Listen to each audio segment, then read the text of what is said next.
kan jedheen ture jedhamaa ture waan ta'eedhaaf shakkaan ture amma garuu viidiyoon ilaalee dhufee wanta baay'ee nama gaddisiisudha. Appilikeeshiniin bilbila keessan keessaa qabdan kun egaa viidiyoo qullaa footoo qullaa baasara jechuudhaan dubbatamaa jira. Appiin kun viidiyoo qullaa gadi si baasuudhaaf deema addunyaa irratti gartee si gurguratuudhaaf deema odeeffannoo kee guutuu gartee nama biraatiif dabarsee kennuu deema. Asirratti egaa deebii ga'aas isiniif qabadhee deebi'eetan jira. Malee immoo maakiif ibsishaan yeroo hedduudhaaf wal biraa fagaatanii turan hamma wal arganiitii jiru.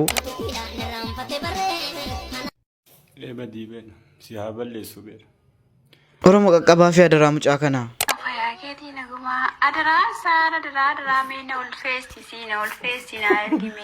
Jaran dhageessaniittu ansaar ulfeessi malee halkan tokkotti yooma ulfeessu dhufe jedhan.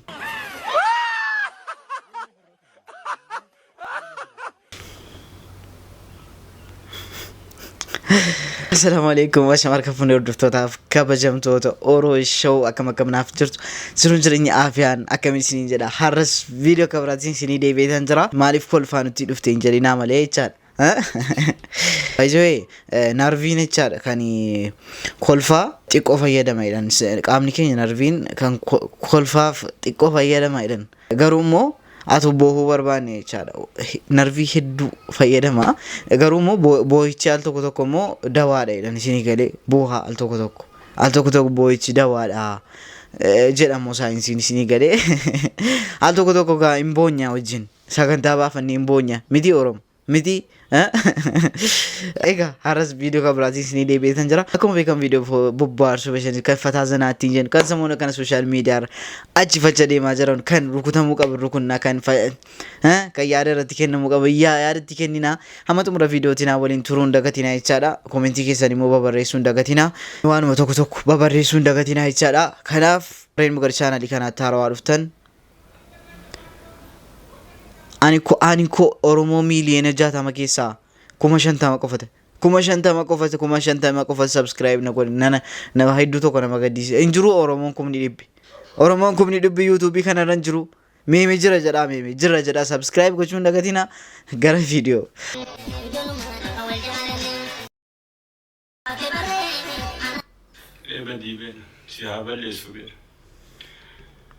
Yaumma ilmaan Oromoo sagalee naaf ta'a. Akkina keessa sagalee naaf ta'a. Kinu waan qabutti jira. Jireenya teenya fooyyeffannaan jettee namicha hagana qoma isaarratti ijoollummaa wal jaalnetti walaas ijoollummaa wal hin jaalan. Waan nu keessa jiru shamarran keenya warri dhiiraa wal jaartii asii ergatta biyyaan baati. Obsaan hojii nuti kennu. Gachi nuti bangalan nu bulan osoo guban nu bulla. Jibbii lafa irratti naaffa waan hin taane taate. Ani kana qomarra naachiif jedhee ergan. Jireenya keenya nu fooyyessi jedhee ergan. Si haa balleessu deena ganaan baa keessa. Sagalee naa taha. Obsadhamne. Abshir isinii galee. Sabiyyummaadhaan wal jaallanne jette maaliif haa ta'u shamarran keenya garuu isinumatti tola matuma keessanitti xiqqoo isinitti tola garuu gizee akkas an namichi nan azzansiifne yaan sumat na azzansiise yaan maa inni nu maal taane nu ijoolleen Oromoo maal taane nan araba itti deebina wayyaa tokko immoo kunoo. Assalamualaikum warahmatullahi wabarakatuh. Ansara kan fayaketi naguma adara sara dara me na ul festi na ergime ofiketi na bercis nimo nama berati na bercis na ergi ofiketi na bercis na bercis na ul festi me meshe na ul festi na ergime amu makana gargar magana na ul festi na ergida wallahi na ul festi la indanda mashi nama birasi ulfeessa si bira kaa'uun danda'amu yoo ana ta'e malee. Ana qofa yoo ta'e rakkoon qabu hin ulfeessu. Yoo nama biraa si bira kaa'u ta'e hin danda'amu ishee. Qalli akkasiin taphannu unnaan dalagamaa dha wantichi malee ayiraandii wayii keessaa si cabaan jiru. Indinne ka dhiira abbaa keenya. Hunda keessa almoo argannee nama Itoophiyaan jiraatti ibbu. Ansaar natti himee qanii tokkotti ulfeessamu jala. Maashinii haaraa wayii dhufe nutti maakamaa hin nuttis Ansaar maa inni? Isayyuu maa inni yoo qanii tokkotti ulfeessi qabaa inni. Akkasii kadhattee naammoo. Ansaar maal taate? Shamarran keenya maraatanii lubbuu. Ajaa'iba.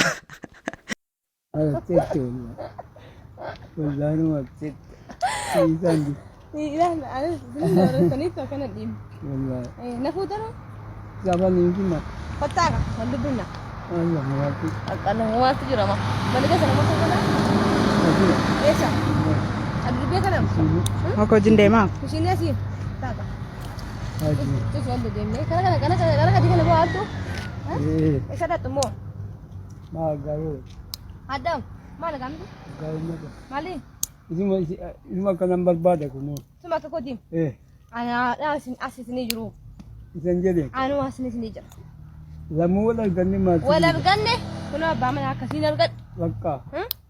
Amat mati wajib. Amat mati wajib manjaran. Wala gan. Jannah Firdausi. Jadi atas. Mereka. Udah bodoh sih. Ada demi mah. Ada mikir apa? Nama mikir. Bodoh orang kan. Makan kuayat. Ayat. Dari Micane param tetian. Param merah kata param. Berkat le capar ku punya ini. Wallahi berkat itu kudam nama tidak. Capar ku tapi capar ku punya kan ku tak. Ama kakara menakara bisa namanya sekarang tadi mah. Atis milikai. Amin. Kocek. Asyik. Alhamdulillah. Asyik. Nabutet. Te abah mana aku di tengahku nak dari tirne. Assalamualaikum. Waalaikumsalam. Malik gadhiistani maaliif gadhiistan isayyuu qoyyaasin isiniin hima ana haadha kumaatti yoon isin himne hin argitu yoonan haadha kumaatti isin himne wala fuudhanuu warri jettanu kominti jalatti barreessaa wala fuudhanuu warri jettanu jechaadha kunoo shamarran jettee jaarsa gaafachuu ay gizee jaarsa moo jaarsa hayaat maal taate hayaat wallahi garuu jaarsi gumaatti fakkaateera bannaataachuu garuu isiin immoo muudiitti qabdi garuu al tokko mana qabaasi fudhadheen galu jedha haati kumaadhaan wal lolta hamma haati kumaa isin ilaaltee waa asirratti jaarsa maaliif gowwoomsita isayyuu baqa jaallatanii mucaan gizee yeroo meeqatti mara yeroo tokko fa'i dhungatanii oolanii maaliif dulluma kanaan isaan toobatanu maaliif haa ta'u bareechaatti fufaadhu shamarran keenya isin biyya ormaatti isin maraa asitti isin maraattu akka tokko nurkaaba deeme teechi kaanii ni qaaba hidhanna malee nuyi. Nana wetilala badiyaaf magala dararandaraare kan wal argaan oolle garaan namaraaye dararandaraare baga hundu darbe ijaan wal agarre.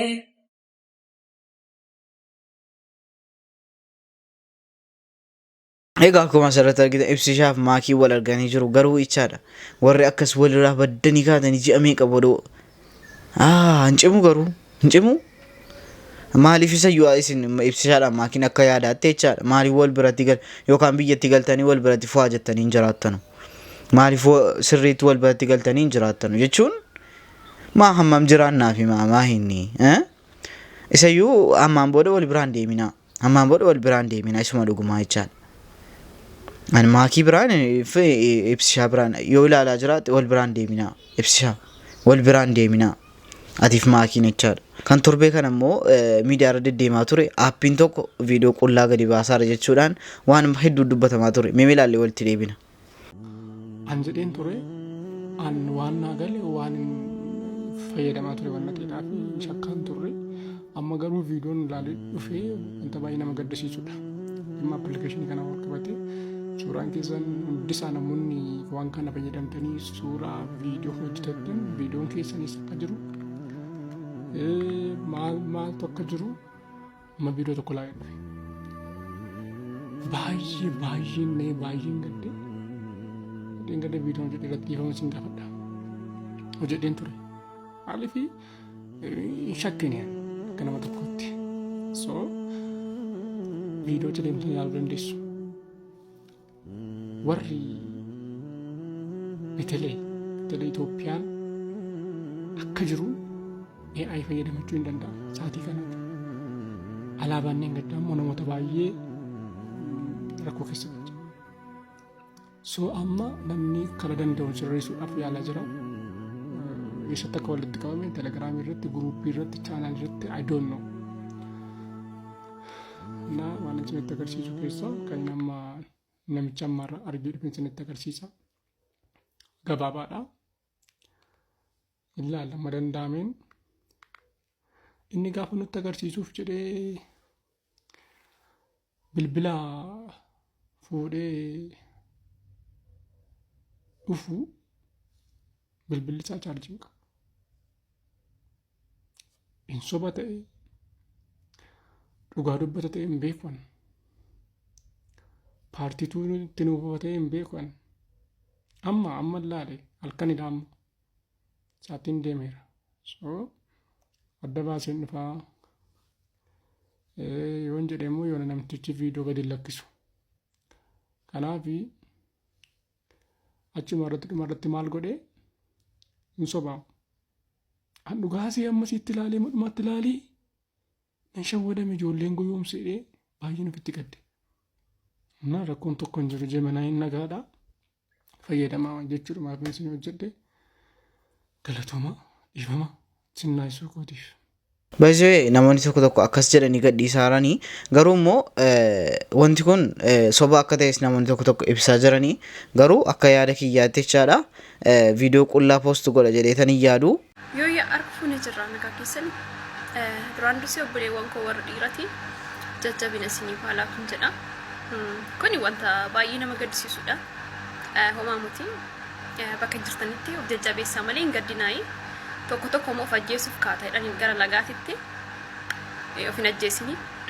Tokko immoo sa'aatii booda warra wanta nagaye keessaa barakiinas kan dhugeen jira jedhanii warra dhiiraa.